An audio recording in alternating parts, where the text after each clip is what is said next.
Kita akan langsung bergabung dengan rekan saya yang ada di London, Inggris, ada Niken Riwu. Niken, sudah bergabung, apa kabar Niken? Kabar baik, Yohana. Ya, Niken, langsung saja bagaimana masyarakat Inggris ini merespon kemenangan dari Partai Buruh dan juga mendapatkan Perdana Menteri yang baru ini, Keir Starmer? Partai Buruh menang 412 kursi, sedangkan konservatif 121 kursi. Bisa dijelaskan sedikit, ini pemilu di sini sedikit berbeda dengan pemilu di Indonesia, di mana selebrasi kemenangan saat pemilu bisa dirasakan di berbagai wilayah. Namun di Inggris Raya, khususnya di kota London, masyarakat terlihat beraktivitas seperti biasa, bahkan tidak ada aksi keliling dengan bendera partai misalnya. Respon masyarakat cukup bervariasi dan menarik meskipun angka kemenangan Partai Buruh untuk pertama kalinya sejak 2010 cukup besar, jauh di atas Partai Konservatif, yakni 412 kursi untuk Partai Buruh dan 121 kursi untuk Partai Konservatif. Momen penting ini mengakhiri 14 tahun penuh gejolak pemerintahan Partai Konservatif. Tentu saja banyak yang merasa senang karena kemenangan ini berarti mengakhiri masa kepemimpinan Partai Konservatif atau Tory selama 14 tahun berturut-turut yang dinilai tidak cukup memuaskan dalam membawa perubahan Inggris untuk ke tahap yang lebih baik. Partai Konservatif dianggap gagal membawa Inggris keluar dari masalah seperti krisis kesehatan, standar hidup yang menurun, dan keluarnya Inggris Raya dari negara Persatuan Uni Eropa atau Brexit yang mengakibatkan investasi bisnis juga yang mengering. Namun tidak sedikit juga masyarakat yang merasa skeptis bahwa ini hanya perubahan partai saja, namun sistem dan kepemimpinan akan terasa sama. Meskipun demikian, salah satu janji Partai Buruh jika memenangkan pemilu dalam negeri pemilu kali ini adalah meningkatkan investasi untuk menyokong perekonomian dalam negeri dan menaikkan taraf hidup masyarakat yang menjadi isu sentral dalam pemilu kali ini.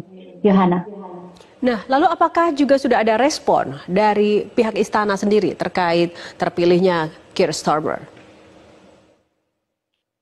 Proses pengesahan jabatan Perdana Menteri di Inggris ini cukup unik. Beberapa jam setelah hasil pemilu diumumkan, Rishi Sunak, mantan Perdana Menteri Inggris, mendatangi istana Buckingham London untuk memberikan surat resign kepada Raja.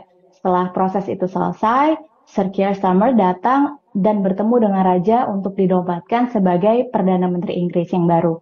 Proses ini menggambarkan bahwa kerajaan masih memegang peranan penting dalam pemerintahan Inggris dan diartikan sebagai simbol kestabilan dan keberlangsungan.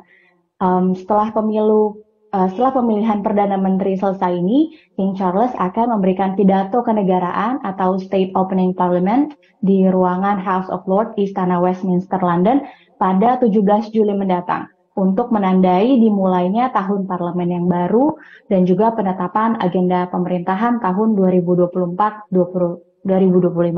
Yohana.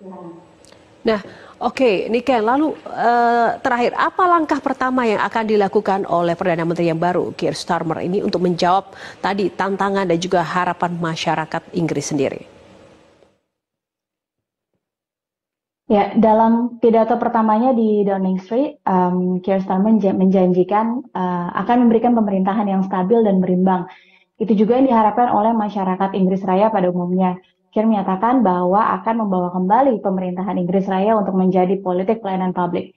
Ia mengatakan bahwa apa yang akan dilakukan oleh pemerintahan baru tidak mudah melihat kondisi yang sekarang, namun masyarakat tetap menaruh harapan dan optimis akan pemerintahan yang baru akan memberikan perubahan yang positif, terutama membawa Inggris keluar dari keterpurukan ekonomi.